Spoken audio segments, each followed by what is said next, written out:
अब बिलासपुर से खबर, जहां मोहल्ले में डायरिया का प्रकोप देखा जा रहा है।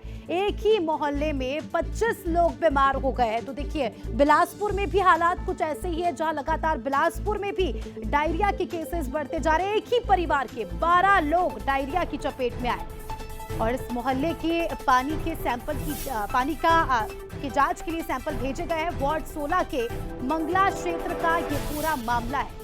तो बिलासपुर में भी डायरिया का डर लोगों में देखा जा रहा है, क्योंकि एक ही मोहल्ले के आधा दर्जन से ज्यादा लोग डायरिया का शिकार हो गए हैं, जिसके चलते अस्पताल में उन्हें भर्ती कराया गया है। और स्वास्थ्य विभाग की टीम ने यहाँ के पानी का सैंपल भी लिया है। पानी की जांच होगी, उसमें खुलासे होंगे कि क्या ये जो पानी इन लोगों को सप्लाई हो रहा है, क्या ये पीने लायक है। पानी की वजह से ही तो नहीं कहीं इन लोगों की तबीयत बिगड़ रही। सीवरेज का पानी जब आ रहा था ना, तो उसी से उल्टी लेटरिंग हो रहा था। हो गया, लगभग मेरी से स्टार्ट हुआ था 10 से 15 दिन पहले। वो सीवरेज के पानी के कारण हो रहा था जी।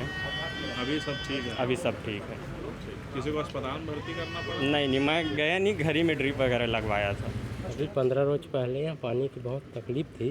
फिर उसके बाद यहाँ बीच में गड्ढा किए थे, तो वहाँ पर सीवरेज का पाइप जो था लीकेज था, वहीं वाल लगा है, उसी में से घुस रहा था पानी। इसीलिए थोड़ा घर में दूषित पानी आ रहा है। ये 14-15 दिन के आसपास में यहाँ पर वाल लीकेज हो गया था। इस नाम से वहाँ पर खोदे तो सीवरेज का पाइप फूट गया था और कुछ घर का पाइप ना सीवरेज के पाइप से कनेक्शन हो चुका है। इस नाम से वहाँ से लीकेज कर रहा था पानी। उसका 2-4-10 दिन से उसको खोल के भी रखे थे कि लीकेज थोड़ी हो रहा है करके। उसके बाद जब पाटने के समय हो सकता पत्थर गिर गया होगा, इस नाम से वहाँ से फिर लीकेज हो गया। उसी के लीकेज की वजह से इधर पानी गंदा आ रहा है। इस नाम से दस्त का समस्या हो रहा है इस मोहल्ले में। असलम जी उसने तत्काल सूचना दिया कि घर में डायरिया का शिकायत आ रहा है करके। अभी कुछ दिन पहले नाली फटने से वहाँ पर पानी लीकेज था, जिसको सुधरवाया गया है। तो वो पानी से कहीं गंदा पानी का निकासी हुआ होगा, जिसके कारण ये समस्या आई होगी।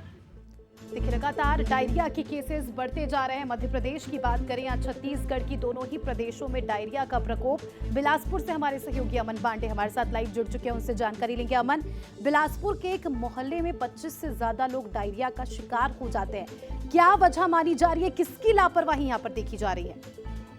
देखिए अस्मिता, गर्मी के समय में इस तरह से लगातार जो डायरिया के मरीज लगातार बिलासपुर से सामने आ रहे हैं, कहीं ना कहीं डराने वाली बात है। जब हम ग्राउंड जीरो पर गए थे तो हमने वहां पर बातचीत की और देखा भी, वहां पर 15 दिन पहले लगभग एक नाली जो है वो फूट गई थी, जिसमें गंदा पानी आता और ठीक वहीं से जो पेयजल की सप्लाई होती है वो पाइपलाइन गुजरी हुई थी और वो प्लास्टिक की थी। इस दौरान वो टूटी भी थी और उसमें गंदा पानी मिला भी था। उस चीज की पुष्टि वहां के स्थानीय लोगों ने की है। हालांकि उसके बाद उसे रिपेयर कर लिया गया था, लेकिन उसके बाद भी क्योंकि प्लास्टिक की पाइपलाइन है और नाली के बेहद करीब है, नाली के बीच से होकर गुजरी कहीं ना कहीं, तो उसमें से गंदा पानी आने की आशंका है। और इसी कारण लगातार 15 दिन हो गए, एक के बाद एक मरीज वहां सामने आ रहे हैं। राहत भरी बात यह है कि कोई भी गंभीर रूप से अभी तक बीमार नहीं पड़ा है। घरेलू इलाज में सभी ठीक हो गए हैं, लेकिन एक साथ एक मोहल्ले से 25 लोगों का एक साथ बीमार पड़ना कहीं ना कहीं चिंता की बात है। बिल्कुल चिंता की बात है और लोगों को भी खास तौर पर ध्यान रखना होगा कि किस तरह का पानी वो पी रहे हैं, खाने पीने में क्या कुछ चीजें ले रहे हैं। शुक्रिया आपका जुड़ने के लिए और जानकारी के लिए। तो देखिए, डायरिया का प्रकोप पूरे देश में देखा जा रहा है। ऐसे में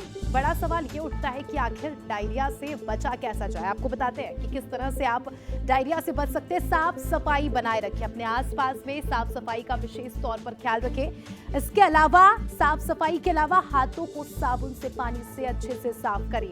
खाना खाने से पहले हाथों को अच्छे से साफ करें, जिससे इस तरह की बीमारियां आपको ना हो। स्वच्छ और फिल्टर पानी ही पिए। अगर आपके घर फिल्टर नहीं लगा है तो पानी को उबाल कर पिए।